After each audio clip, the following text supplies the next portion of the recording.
అన్నమయ్య జిల్లా రాయచోటి ఇప్పుడు ఉగ్రవాదులు మోస్ట్ వాంటెడ్ క్రిమినల్స్ కు అడ్డగా మారిపోయింది. గతంలో ఉగ్రవాదులు దొరికిన ఘటన మరవక ముందే మరో మోస్ట్ వాంటెడ్ క్రిమినల్స్ కర్ణాటక పోలీసులు అరెస్ట్ చేశారు.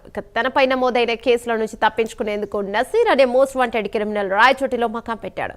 స్థానిక మహిళను వివాహం చేసుకుని సెటిల్ అయ్యాడు. నెల క్రితం దుబాయ్కి వెళ్లి తిరిగి వచ్చాడు. దాంతో అప్రమత్తమైన కర్ణాటక పోలీసులు రెక్కి నిర్వహించి నసీర్ను అదుపులోకి తీసుకున్నారు. ఇక మరో ఇద్దరు క్రిమినల్స్ కోసం గాలిస్తున్నారు. దీనిపై మరింత సమాచారం మా కరెస్పాండెంట్ సుధీర్ అందిస్తారు. రైట్ సుధీర్, చెప్పండి.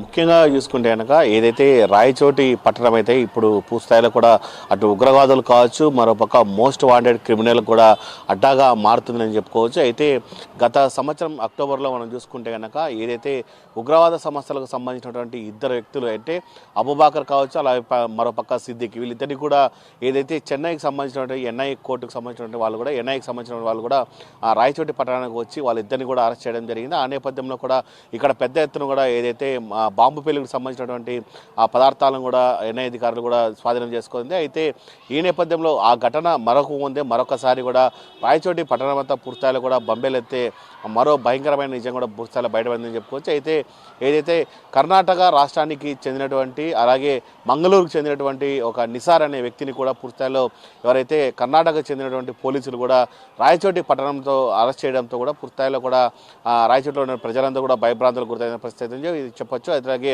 నిసార్ అనే వ్యక్తిని అరెస్ట్ చేశారు. ముఖ్యంగా అతను దాదాపుగా 26 కేసులలో కూడా అతను దాదాపుగా ఇప్పటికే శిక్ష అనుభవిస్తున్న పరిస్థితి ఉంది. మరోపక్క 2 యావజ్జీవ కారాగార శిక్షలు కూడా అతని మీద విధించినట్టు పరిస్థితి మనకు తెలుస్తుంది.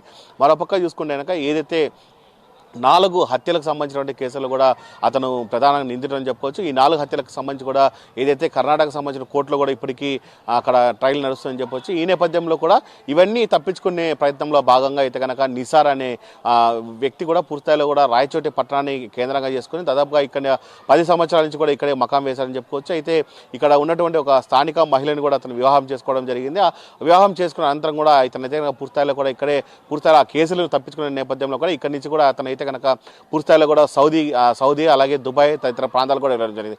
అయితే ఏదైతే కర్ణాటక పోలీసులు దాదాపు అతని కోసం నుంచి 10 సంవత్సరాల నుంచి కూడా వేచిన నేపథ్యంలో కూడా కర్ణాటక పోలీసులకు వచ్చినటువంటి సమాచారం మేరకు అయితే కనుక ఒక్కసారి కూడా వాళ్ళు ఇక్కడికి వచ్చి ఇక్కడ ఉన్నటువంటి అన్నమయ్య జిల్లా పోలీసులను ఆశ్రయించి వాళ్ళ ఆధ్వర్యంలో కూడా పూర్తిస్థాయిలో కూడా ఏదైతే ఒక హాస్పిటల్లో ఉన్నాననే క్రమంలో కూడా అతను అయితే కనుక ఒక హాస్పిటల్కి వెళ్ళి హాస్పిటల్ నుంచి కూడా అతన్ని అరెస్ట్ చేయడం జరిగింది. అతనితో పాటు ఇంకా ఇద్దరు ఉండాలి. ఆ ఇద్దరి కోసం కూడా పోలీసులు గాలిస్తామని చెప్పుకోవచ్చు. అయితే ఒక వ్యక్తి దుబాయ్లో ఉన్నాడు. మరో వ్యక్తి కూడా నిసార్ను పూర్తిస్థాయిలో కర్ణాటక పోలీసులు అక్కడ తీసుకెళ్లి విచారిస్తే కనుక మరో వ్యక్తి బయటపడే అవకాశాలు ఉన్నాయని చెప్పుకోవచ్చు. ఈ నేపథ్యంలో కూడా రాయచోటి పట్టణం కూడా పూర్తిస్థాయిలో అలర్ట్ అయిన పరిస్థితి ఇక్కడ నెలకొందని మనం చెప్పుకోవచ్చు. Yamuna, thank you Sudheer.